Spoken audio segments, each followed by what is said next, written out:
નમસ્કાર દર્શક મિત્રો, આપ જોઈ રહ્યા છો ગુજરાત ન્યૂઝ 86। અવનવા સમાચાર માટે અમારી ચેનલને લાઇક કરો, શેર કરો તેમજ સબસ્ક્રાઇબ કરો। તો જોઈએ આજના સમાચાર।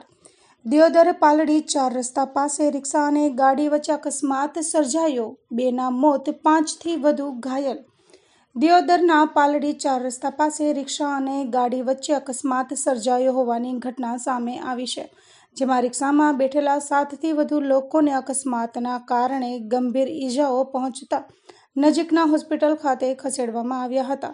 અકસ્માતના કારણે એક વ્યક્તિનું ઘટના સ્થળ પર જ મોત નીપજ્યું હતું અને સારવાર દરમિયાન અન્ય એક વ્યક્તિના મોત નીપજતા કુલ 2 લોકોના મોત નીપજ્યા છે।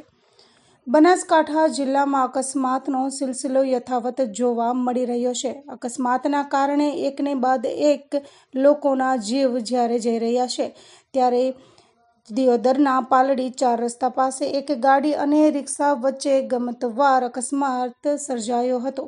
રિક્ષા સવાર 7થી વધુ લોકો માતાજીના દર્શન અર્થે જઈ રહ્યા હતા, ત્યારે પાલડી 4 રસ્તા પાસે પહોંચતા જ એક ગાડી સાથે અકસ્માત સર્જાયો હતો।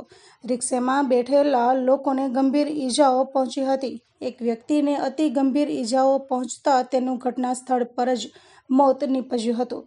બનાવના પગલે સ્થાનિક લોકોએ પોલીસને જાણ કરતા દિયોદર પોલીસ તાત્કાલિક ઘટના સ્થળ પર દોડી આવી હતી અને ઈજાગ્રસ્ત લોકોને સારવાર માટે નજીકના હોસ્પિટલ ખાતે ખસેડવામાં આવ્યા હતા। જો કે સારવાર દરમિયાન અન્ય એક વ્યક્તિનું મોત નીપજ્યું હતું। રિક્ષા અને ગાડીના અકસ્માતના કારણે આમ કુલ 2 વ્યક્તિઓ મોતને ભેટ્યા હતા। અહેવાલ પ્રકાશ ગોસ્વામી, દિયોદર, બનાસકાંઠા।